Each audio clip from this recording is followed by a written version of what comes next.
ሰላም እንኳን ወደ ዝግጅታችን በደህና መጣችሁ። ብዙ ጊዜ ስለ ትሬዲንግ ወይም ንግድ ስናስብ ያው ትኩረታችን ገበታዎች ላይ፣ አመለካኮች ላይ፣ ስልቶች ላይ ምናምን ነው አይደል? አዎ ልክ ነህ። አብዛኛው ሰው እዛ ላይ ነው የሚያተክረው።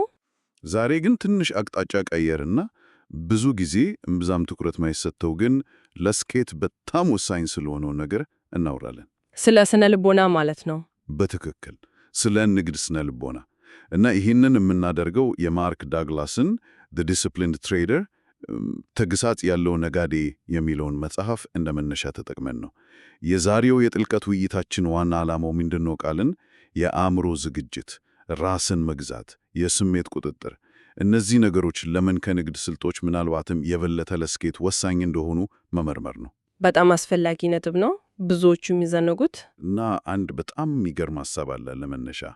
ገበያው ራሱ የነጋዴውን ውስጣዊ ሁኔታ፣ ስነ ልቦናውን፣ ፍርሃቱን፣ እምነቱን፣ ሁሉንም ነገር እንደ መስታወት ነው የሚያንጸባርቀው ይባላል። እውነት ነው። በጣም ያስገርማል። እስኪ በዚህ እንጀምር። እንዴት ነው ይሄ ሊሆን የሚችለው እና ለምንድን ነው ብዙ ነጋዴዎች ጥሩ ስትራቴጂ ያላቸው ወይም ገበያው ጥሩ አቅጣጫ እያሳየ እንኳን ሳይሳካላቸው የሚቀረው ምንድን ነው ምክንያቱ? ያው መጽሐፉ እንደሚለው እና እኔም እስማማለሁ፣ ዋናው ቁልፉ ያለው ስልቱ ላይ አይደለም ያለው የነጋዴው የአእምሮ ዝግጅት፣ ያተግሳስ፣ የስሜት ቁጥጥር እና ደግሞ ገበያው ሲቀያየር አብሮ የመላመድ ችሎታ ላይ ነው። እነዚህ ከጊዜ ጋር የሚዳበሩ ችሎታዎች ናቸው። ግን ብዙ ሰው ይሄን ከመረዳቱ በፊት ብዙ ዋጋ ይከፍላል። ገንዘቡን ያጣል ማለት ነው። አዎ ገንዘቡን ያጣል። ዳግላስ እንደሚለው ስኬታማ ነጋዴዎች ከሌሎቹ የሚለየው ትልቁ ነገር ይሄው የአእምሮ ጥንካሬ ነው። ግን ለምን ፈታኝ ሆነ? ሁላችንም እኮ ጠንክረን ከሰራን ውጤት እንደምናገኝ ነው ተምረን ያደግነው። በንግድ ዓለም ግን ይሄ አይሰራም ማለት ነው። በፍጹም። እዛ ላይ ነው ችግሩ የሚጀምረው። ከልጅነታችን ጀምሮ ስለ ስራ፣ ስለ ሽልማት፣ ስለ ጥረትና ውጤት የተማርናቸው መሰረታዊ እምነቶች አሉ። አዎ። እነዚህ እምነቶች ግን የትሬዲንግ ዓለም ውስጥ ሲገቡ ግራ ያጋባሉ። ለምሳሌ ያው ጠንክራ ከሰራ፣ ብዙ ካጠና፣ ገበያውን ከመረመርክ የግድ ውጤት ታገኛለህ ብለህ ታስባለህ። ልክ ነው። በንግድ ግን ይሄ ሁሌም አይሰራም።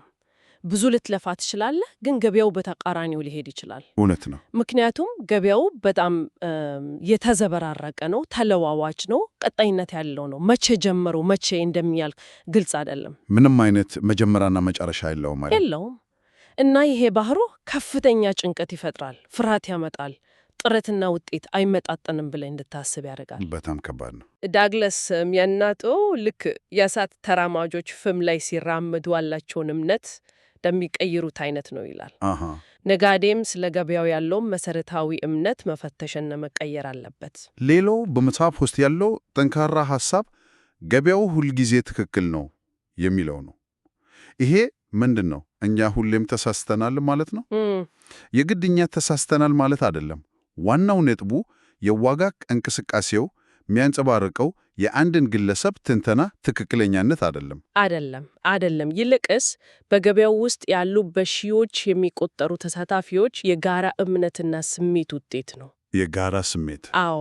ስለዚህ ገበያው እኮ ወደዚህ መሄድ ነበረበት፣ እኔ ልክ ነበርኩ ብሎ ከመከራከር ይልቅ ገበያው አሁን የት ነው ያለው፣ ወዴት እየሄደ ነው የሚለውን ተቀብሎ መንቀሳቀስ ነው ዋናው። ዳግላስ አጽንኦት የሚሰጠው ጥያቄ አለ። የትኛው የበለጠ አስፈላጊ ነው? ትክክል መሆን ወይስ ገንዘብ መስራት?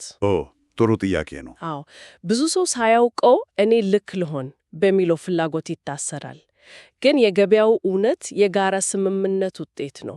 ያንን ተቀብሎ መስራት ነው ብልህነት። ይህ እንግዲህ ነጋዴዎች ለምን ገበያው እንደዛ ሆነ ብሎ ምክንያት ከመደርደር ይልቅ ሌላ ነገር ላይ ማተኮር አለባቸው ከሚለው ጋር ይገናኛል። አዎ፣ በትክክል በቀጥታ ይገናኛል። ምክንያቶች አስፈላጊ አይደለም ይላል ዳግላስ። ምን ማለት ነው? ትንተና ያስፈልግም ማለት ነው? አይደለም፣ ትንተና ያስፈልጋል። ነገር ግን ገበያው ከተንቀሳቀሰ በኋላ ለምን ብሎ ምክንያቶችን መደርደር፣ በተለይ በስሜት ተገፍተን አንድ እርምጃ ከወሰድን በኋላ ድርጊታችንን ምክንያታዊ ለማስመሰል የምናደርገው ጥረት። አዎ በኋላም ማብራሪያ መፈለግ እሱ ብዙም አይጠቅም። ይልቅስ የገበያውን እንቅስቃሴ ለመረዳት የግለሰቦችን ውሳኔ መነሻ ከማሰስ ይልቅ የቡድን ባህሪን መመልከት ነው የተሻለው። የቡድን ባህሪ? አዎ፣ ያ የመንጋ አስተሳሰብ ወይም herd mentality የሚባለው እንዴት እንደሚሰራ ወይም ደግሞ እንደ እጥረት ፍራቻ fear of scarcity እና ያው እድሉ እንዳያመልጠን ፍራቻ FOMO fear of missing out እነዚህ የጋራ ስሜቶች ገበያውን እንዴት እንደሚገፉት መገንዘብ ነው ውሳኔው፣ ምክንያቱን በኋላ ከማፈላለግ ይልቅ። በጣም የሚገርም ሐሳብ ነው። እስካሁን ያየነው ገበያው ራሱ እና የኛ የተለመዱ አስተሳሰቦች እንዴት ፈተና እንደሚሆኑ ነው። አሁን ደግሞ ትንሽ ወደ ውስጣችን እንግባ። እሺ። መጽሐፉ ላይ በንግድ ውስጥ ገደብ የለሽ ትርፍ እና ገደብ የለሽ ኪሳራ ሊኖር ይችላል የሚለው ሐሳብ ራሱ ወጥመድ ነው ይላል። ይህ እንዴት ነው ግንዛቤያችንን ያዛባው? ይህ በጣም ወሳኝ ነጥብ ነው። ገደብ የሌለሽ የሚለው ቃል አእምሯችንን በቀላሉ ይይዘዋል፣ ይማረካል በጣም እና የእያንዳንዱ የንግድ ውሳኔ ሕይወቴን ይቀይራል ወይም ደግሞ ትንሽ ኪሳራ ወደ ትልቅ ጥፋት ያመራል ብሎ መስጋት ሁለቱም ጫፎች ግንዛቤን ያዛባሉ። እንዴት? ለምሳሌ አንድ የንግድ ዕድል ስናገኝ ይሄ ነው ሁሉንም ህልሜን የሚያሳካው ብለን ካሰብን፣ ገበያው አሉታዊ ምልክት ሲያሳይ እንኳን ችላ እንላለን፣ አንቀበልም። ያንን የመጀመሪያውን የታላቅ ትርፍ ቅዠት መተው ይከብደናል። በተቃራኒው ደግሞ ኪሳራ ላይ ያለን ንግድ ቶሎ አቆመን ኪሳራውን ከመቀበል ይልቅ ገበያው ይመለሳል በሚል ተስፋ ለረጅም ጊዜ እንይዛለን። ይሄ ሁለቱም የአስተሳሰብ ችግር ነው። ዳግላስ አጥብቆ የሚለው እያንዳንዱን ንግድ በራሱ ልክ እይ፣ ሁሉንም ህልሞችህን በአንድ ንግድ ለማሳካት አትጠብቅ፣ ከዚህ ቅዠት ራስህን ነፃ አውጣ ነው የሚለው። የዋጋዎች የማያቋረጥ መዋዠቅስ?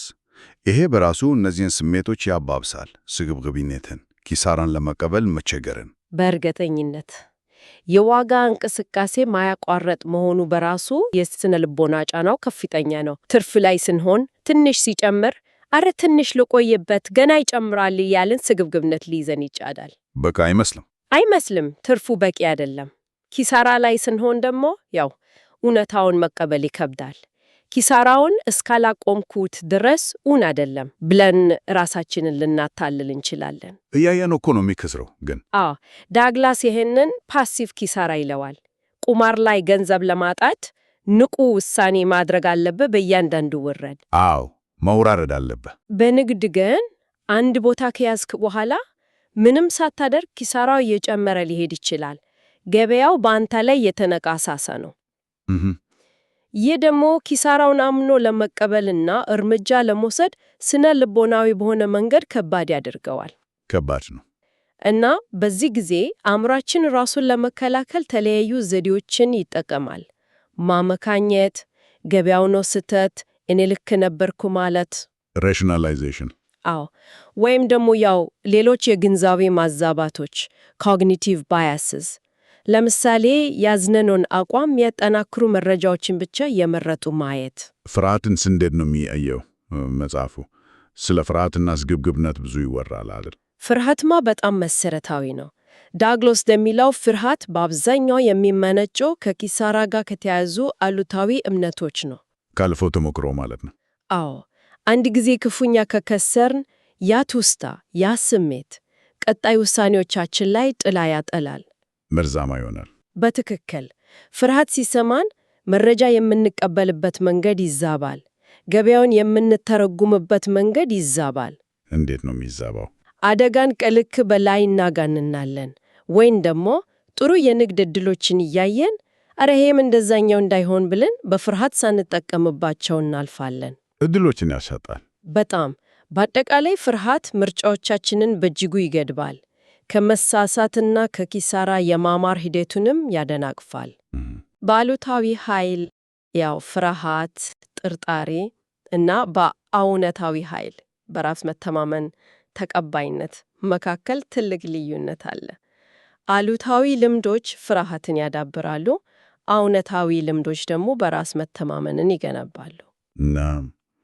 ይህ ሁሉ ነገር በአንድ ላይ እምነት፣ ስሜት፣ ፍርሃት፣ ትውስታ የሁሉ ተደማምሮ የአእምሮ አካባቢ ወይም ሜንታል ኤንቫይሮንመንት የምንለውን ይፈጥራል ማለት ነው። በትክክል ዳግላስ እንደሚለው እያንዳንዳችን የራሳችን የአእምሮ አካባቢ አለን። ይህ አካባቢ ውስጡ ብዙ ነገር ይዟል። ስሜቶቻችንን፣ አውነታዊም አሉታዊ፣ እምነቶቻችንን፣ ቅዠቶቻችንን ኢሉዥንስ፣ ያው እውነታ ያልሆኑ ግን የምናመንባቸው ነገሮች፣ የምንጠብቃቸውን ነገሮች ኤክስፔክቴሽኖቻችንን፣ ፍላጎቶቻችንን ሁሉንም ይዛል። እና ትውስታዎች እና ከነገሮች ጋር የምናደርጋቸው ግንኙነቶች አሶሲዬሽንስ ደግሞ መረጃን እንዴት እንደምናጣራና እንደምንተርጉም ይወስናሉ። ለምሳሌ አንድ የተወሰነ የገበያ ሁኔታ ገበያው በፍጥነት ሲወርድ ከዚህ በፊት ከትልቅ ኪሳራ ጋር የተያዘ ትውስታ ካለ ያ ሁኔታ እንደገና ሲፈጠር ወዲያውኑ የፍርሃት ስሜት ነው የሚቀሰቀሰው። ምንም ሳታስበው ማለት ነው። ምንም ሳታስበው አውቶማቲክ ምላሽ ነው። እና ይሄ ብዙ ጊዜ ራሳቸውን የሚያጠናክሩ ዑደቶችን self reinforcing cycles ይፈጥራሉ። እንዴት? በፍርሃት ተገፋፍተህ የተሳሳተ ውሳኔ ከወሰንክ እና ከከሰርክ ያ ፍርሃትን የበለጠ ያጠነክረዋል። በሚቀጥለው ጊዜ ተመሳሳይ ስህተት የመስራት ዕድል ይጨምራል። አዙሪት ውስጥ መግባት ማለት ነው። በትክክል አደገኛ አዙሪት ነው። እሺ፣ ይሄ ሁሉ ፈተና፣ ይሄ ሁሉ ውስጣዊ መሰናክል ካየን መፍትሄው ምንድን ነው? እንዴት ነው ታዲያ ይህንን የተገሳስ አስተሳሰብ ያንን ዲሲፕሊን ማዳበር የሚቻለው? አንደኛውና ዋነኛው ነገር መላመድን መማር ነው።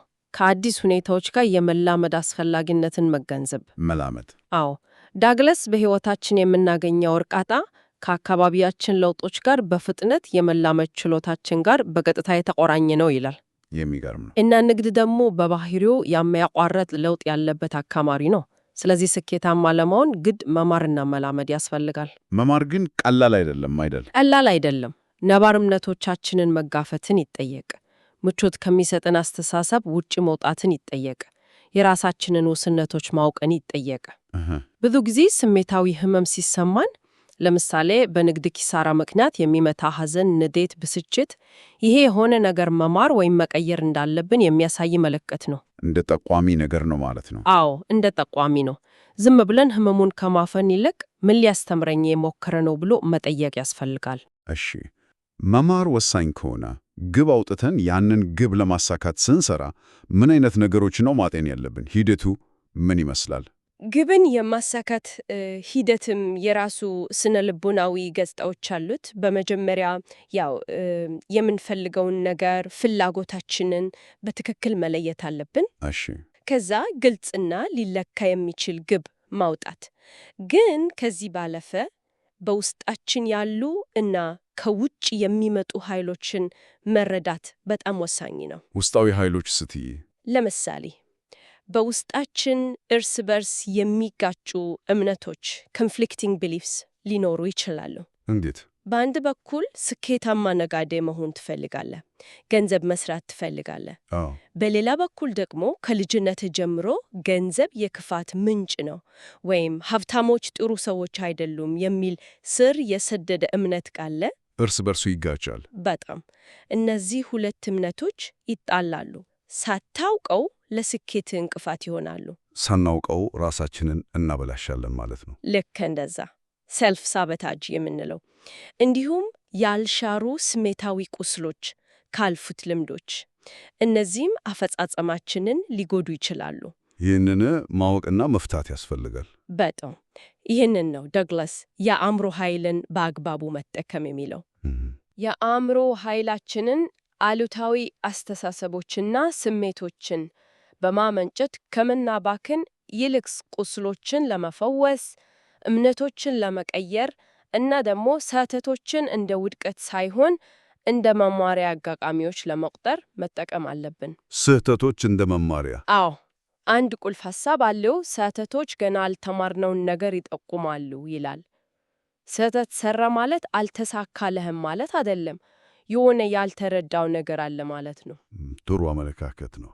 ታዲያ እነዚህን ውስጣዊ ግጭቶች፣ አሉታዊ እምነቶች ለመለየትና ለማስተካከል የሚረዱ ተግባራዊ ዘዴዎች አሉ በመጽሐፉ የተጠቀሱ? አዎ አሉ። የተለያየ ዘዴዎችን ይጠቁማል። አንዱ በጣም አስገራሚ ልምምድ አለ፣ እርስ በርስ የሚጋጩ እምነቶችን ለመለየት የሚረዳ። ምንድነው እሱ? እኔ ነኝ ብሎ የሚጀምረው አረፍተ ነገሮችን ለ10 ደቂቃ ያህል ሳያቋርጡ መጻፍ። ዝም ብሎ መጻፍ? ዝም ብሎ የሚመጣልህን መጻፍ። እኔ ነኝ ደስተኛ፣ እኔ ነኝ ፈሪ፣ እኔ ነኝ ብልህ፣ እኔ ነኝ ብቻ የሚመጣልህን። ከዛ ጊዜው ሲያልቅ እየተጻፈውን መመልከት። ከዛስ? እኔ ነኝ ስኬታማ የሚል ካለ እና ደግሞ እኔ ነኝ ለውድቀት የተፈጠርኩ አይነት የሚጋጭ ሐሳብ ካለ ያኔ ውስጣዊ ግጭት እንዳለ ያሳያል። ገብቶኛል። ሌሎች ዘዴዎች ደግሞ ያው ራስን የማሰልጠኛ ልምምዶችን ሰልፍ ዲስፕሊን ኤክሰርሳይስስ ማድረግ። ለምሳሌ ያወጣውን የንግድ ሕግጋት ምንም ቢፈጠር መከተል። ምንም እንኳን ስሜት ቢገፋፋ ሐሳብና ስሜትን በጽሑፍ የመግለጽ ልምድ ጆርናሊንግ በጣም ይጠቅማል። አዎንታዊ ማረጋገጮችን affirmations በአግባቡ መጠቀም። አዎ፣ ግን ዝም ብሎ መድገም ሳይሆን ከልብ አምነውበት ማድረግ። እዚህ ላይ ግን አንድ ወሳኝ ነጥብ አለ። እምነቶችን ሙሉ በሙሉ ማጥፋት አንችልም። ዳግለስ እንደሚለው አንችልም። በጣም ስር የሰደዱ ናቸው። ነገር ግን አላቸውን ኃይልና በውሳኔዎቻችን ላይ ያላቸውን ተጽዕኖ በእጅጉ መቀነስ ወይም ማጥፋት ኒውትራላይዝ እንችላለን። ኃይላቸውን ማዳከም? አዎ፣ ኃይላቸውን ማውጣት። እምነቶች ሊጠፉ አይችሉም። ሆኖም ሁሉንም ኃይላቸውን ልናውጣ እንችላለን ነው የሚለው። እሺ፣ እንግዲህ ይሄን ሁሉ ካለፍን፣ ያንን የአእምሮ ዝግጅት ካዳርን፣ ስኬታማና ተግሳጽ ያለው ነጋዴ ለመሆን ያስችሉ የመጨረሻ እርምጃዎች ወይም ባህሪያት ምን ናቸው? ማጠቃለያው ላይ ምን ይላል? ያው መጽሐፉ የሚያጠቃልላቸው በርካታ ቁልፍ ባህሪያት አሉ። ዋነኛው እና የመጀመሪያው ያለ ፍርሃት መገበያየት መቻል ነው። ያለ ፍርሃት? አዎ፣ ይሄ ማለት ምንም ስሜት አይኑረህ ማለት አይደለም። ስሜት ይመጣ፣ ግን ፍርሃት ውሳኔን እንዳይቆጣጠረው ማድረግ ነው። እሺ፣ ሌላስ? ሌላው ራስን መገሰጽ፣ ያወጣኸውን ሕግጋት መከተል፣ ስህተት ስትሰራ ወይም ዕድል ሲያመልጥህ እንደ መማሪያ እንጂ እንደ ግላዊ ውድቀት አለመቁጠር። በተለይ ለጀማሪዎች በአንድ የተወሰነ የገበያ ባህሪ ወይም ስርዓት ላይ ብቻ አተኩሮ መለማመድ፣ ሁሉንም በአንዴ ከመሞከር። ያወጡትን የንግድ ስርዓት ደግሞ ያለምንም ማመነታትና መዛነፍ መፈጸም፣ እንከን የለሽ አፈጻጸም ፍሎሌስ ኤግዚኪዩሽን ይለዋል። በአጋጣሚዎችና በይሆናልነት ፕሮባቢሊቲዎች ማሰብም አለ አይደል? በትክክል። እያንዳንዱ ንግድ ያሸንፋል ወይም ይከስራል ብሎ ከመጠበቅ ይልቅ በረጅም ጊዜ የስርዓቱ አጠቃላይ ውጤታማነት ላይ ማተኮር፣ ገለልተኛ ሆኖ ገበያውን መመልከት፣ በስሜት ሳይሆን በመረጃ። አዎ፣ እና ከሁሉም በላይ ደግሞ የራስን ስሜት፣ ሐሳብና ባህሪ በንቃት መከታተል፣ ሰልፍ ሞኒተሪንግ። ምን እያሰብኩ ነው? ምን የተሰማኝ ነው? ለምን ይህን ውሳኔ ወሰንኩ ብሎ ራስን መጠየቅ። ራሱን መገሰጽ ማለት ያ ነው። ዳግለስ ሲገልጸው ራሱን መገሰጽ በቀላሉ ግቦቹን ለማሳካት መማር ወይም ማድረግ በሚፈልጉት ነገር ላይ ትኩረት ለማድረግ የሚያስችል የአእምሮ ዘዴ ነው ይላል። በመጨረሻ ላይ በጣም ጠንካራ ሐሳብ ነው ያለው። የንግድ እንቅስቃሴያችን ስለ ራሳችን ያለንን ዋጋ ሰልፍ ወርት ያንጸባርቃል ይላል። ይሄ እንዴት ነው? ይህ ምናልባት ከሁሉም በላይ ጥልቅና አንዳንዴ ለመቀበል የሚከብድ ሐሳብ ነው።